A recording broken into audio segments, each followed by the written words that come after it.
네, 매주 금요일 이 시간에는 또 이분과 함께 종목들 체크해 보시죠. 그랜드슬램 인베스트먼트의 최승현 대표 나오셨습니다. 안녕하세요. 예, 안녕하세요. 네, 일단 지난주에 얘기해 주셨던 종목부터 한번 다시 점검을 해볼게요. 간단히요. 예, 일단 SKC부터 볼 텐데요. SKC 흐름 이번 주에 상당히 좋았었죠. 그랬었죠. 보통 이제 시장 자체가 상당히 변동성이 있음에도 불구하고 결국에 시장이 흔들거릴 때 결국에는 이제 실적 성장 부분이 가장 좋은 종목들이 올라갈 수밖에 없다라는 부분이 또 증명이 됐던 한 주였는데요. 일단 지난주에도 대부분의 화학주들이 대부분 좋았습니다. SKC 같은 경우에도 지난주에 설명드렸다시피 전자재료 부분의 성장, 이 부분이 앞으로의 실적 이런 부분들 견인할 가능성이 높다라고 진단이 되고 있기 때문에 일단 저희가 45,000원까지 일단 목표가를 설정을 했었는데요. 거의 도달한 모습이고요. 이번 주, 다음 주로 가면서도 변동성은 조금 더 있을 가능성이 높기 때문에 물량을 다소 조금 축소하는 정도, 그러니까 한 3분의 1 정도 축소를 하시고요. 그리고 다시 밀려 내려온다면 5일선 기준이 되는 곳에서 다시 물량을 채워서 들고 가자 이렇게 말씀을 드리겠고요. 그 다음에 두 번째는 삼성 SDI인데요. 요 근래 전기전자 부분에서 아시다시피 외국인들이 매집하고 있는 흐름, 그리고 기관들이 전기전자를 지난주 옵션 만기 이후부터 계속적으로 매수를 증대시키고 있는 상황입니다. 그 부분에서 삼성 SDI라든지 삼성전기 쪽의 흐름이 좋았는데요. 사실 외국인들이 가장 많이 매수한 것은 삼성전자인데요.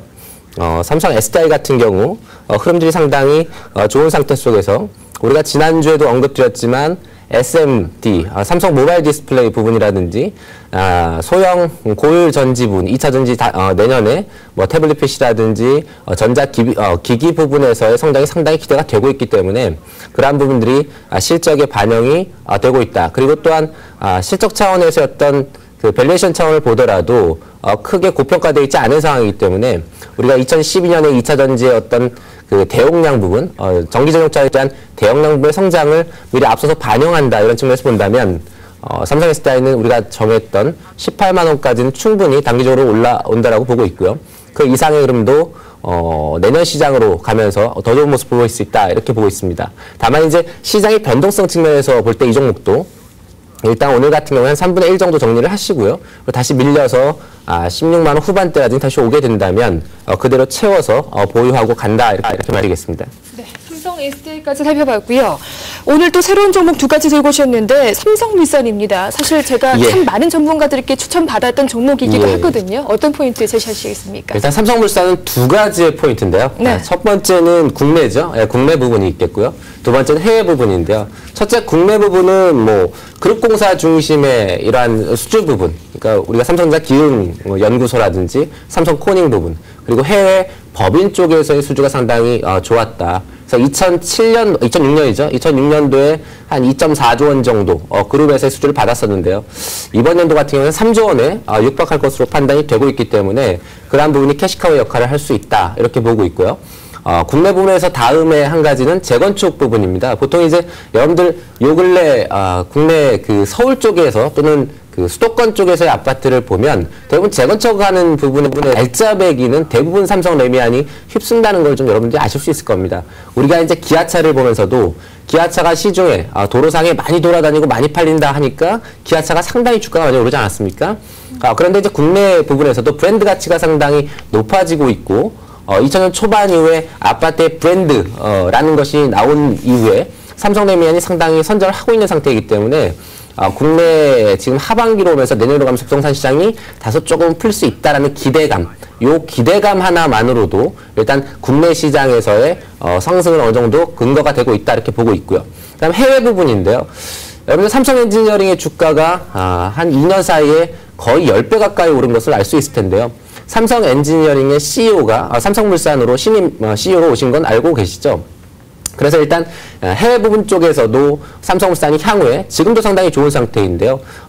전년 2009년도 4사 그리고 3분기까지 삼성물산의 그 기수주된 부분이 한 15조 7천억 정도 됩니다. 그런데 그 부분에서 해외 부분이 약 6.3조 원 정도를 차지하고 있는데요. 향후에도 훨씬 더 크게 올라갈 가능성이 높다라고 진단이 되고 있는 상황이기 때문에 이쪽 해외 부분 쪽에서 앞으로 발전 플랜트라든지 토목, 건축 이런 부분들이 상당히 좋아질 가능성이 높다라는 부분이 있었고요.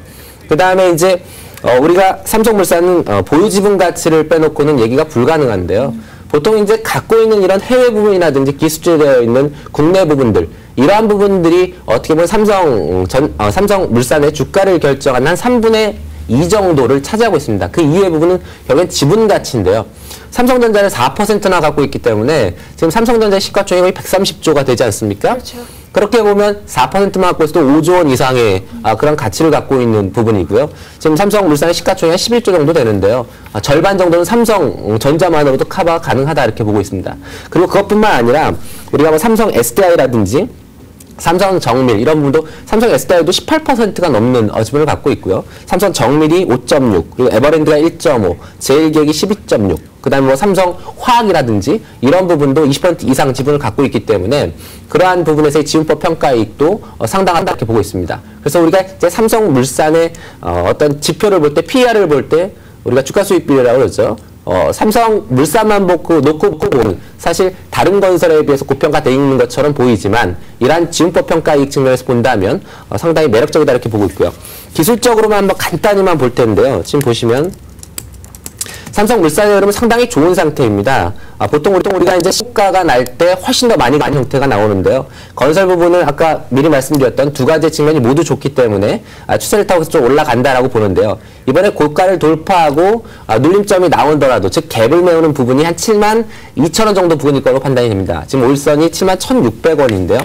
그래서 이 종목은 7만 2천 원 정도의 매수, 그리고 목표가는 8만 원, 그리고 손절가가 된다면 6만 1천 원 정도로 잡고 있고요. 앞으로 좋은 시세가 나올 가능성이 높다 이렇게 말씀드리겠습니다. 네, 아까 뭐 보유 지분 말씀하셔서 드리는 말씀인데 이게 삼성 SDS가 만약 상장된다면 삼성물산도 지분을 좀 들고 있는 걸로 알고 있거든요. 그것도 좀 이익이 될 수가 있겠죠. 삼성물산 같은 경우가 한 18% 정도를 들고 있는데요. 네네. 보통 이제 우리가 SK CNC 상장 이후에 상당히 주가가 많이 올랐죠. 그런 부분 때문에 삼성 SDI도 기대를 상당히 많이 갖고 있는 부분이고요. 아마도 앞으로 이제 상장한다라는 부분이 부각이 되게 되면 상당히 주가가 한 단계 레벨업 될 수 있는 요소가 될 거라고 보고 있는 상태입니다. 네, 그런 부분들 기대를 해봐야 될 것 같고 두 번째는 한전기술인데 사실 이게 좀 기대가 컸던 만큼 실망감도 크지 않았습니까? 그러니까 이제 뭐 워낙 많이 올랐죠. 한전기술이 사실은 여러분 굉장히 많이 올랐습니다. 많이 올랐는데 그럼 많이 올랐다고 해서 더 이상 안 오를 것이냐? 주시장에서 그런 논리는 없습니다. 사실 많이 올라도 향후에 실적 성장이 좋을 것 같다면 훨씬 더 많이 오를 수 있는 부분이 되는 것이죠. 우리가 2006년, 2007년도에도 현대중공업이 3만에서 10만 원 가니까 더 이상 못 간다. 이랬지만 결국 50만 원 넘지 않았습니까? 똑같은 흐름이라고 볼 텐데요. 한전기술 우리나라에서 원전 8기에 대한 매출 부분이 2015년까지 계속적으로 이루어질 것이고요. 그 다음에 UA의 4기, 원전 4기 부분도 2015년까지 이미 기수주되어 있는 부분이다. 이러한 부분에서만 보더라도 내년 실적 대비 PER 기준 한 20배에서 한 25배 정도 사이가 될 거로 예상이 되는데요. 우리가 이제 프랑스의 아레나라고 하는 그 원전 기업이 있는데요. 그 기업의 PER이 한 30배 정도 됩니다. 그래서 우리가 피어 그룹, 그래서 비교 대상의 그룹들을 봤을 때 그 부분에서도 그다지 크게 고평가는 아니다 이렇게 보고 있고 이번에 사실 그 G20 때 터키하고의 우리 대통령과의 협의에서 마무리되지 않겠느냐 이런 얘기가 있었는데 사실 좀 시간이 연장됐죠. 터키에서 조금 더 검토를 해보겠다 이런 부분이 되면서 우리 지식경제부 장관이 올 연말까지는 적어도 타결이 되지 않겠느냐 기대를 한번 해본다 이런 얘기가 있었는데요. 그 부분의 실망감으로 주가가 급락을 했죠. 그런데 이 부분은 단기적인 이슈에 불과하다 이렇게 보고 있고요. 향후에 터키가 됐건 향후에 뭐 요 근래 리투아니아라든지 뭐 말레이시아라든지 인도 뭐 상당히 많은 국가들, 핀란드라든지 폴드 이런 모든 국가들의 원전이 준비가 되고 있는 상태이기 때문에 수주는 앞으로도 가능하다 이렇게 보고 있습니다. 그래서 그런 부분을 놓고 본다면 네. 한전기술은 기대도 충분하다 이렇게 보고 있고요. 네. 매수가는 일단 지금 아주 좋은 상태입니다. 11만 원 정도, 11만 초반 정도에서 매수 강력히 하셔라 말씀드리겠고요. 그다음에 좀 끌고 가는 전략 속에서 목표가는 12만 원에서 13만 원까지도 잡아드리겠습니다. 그리고 손절가는 지난번 저점을 이탈하는 10만 7천 원 정도 이렇게 잡아드리겠습니다. 네, 알겠습니다. 지금까지 그랜드슬램 인베스트먼트 최승현 대표와 함께 얘기 나눠봤습니다. 고맙습니다. 예, 감사합니다.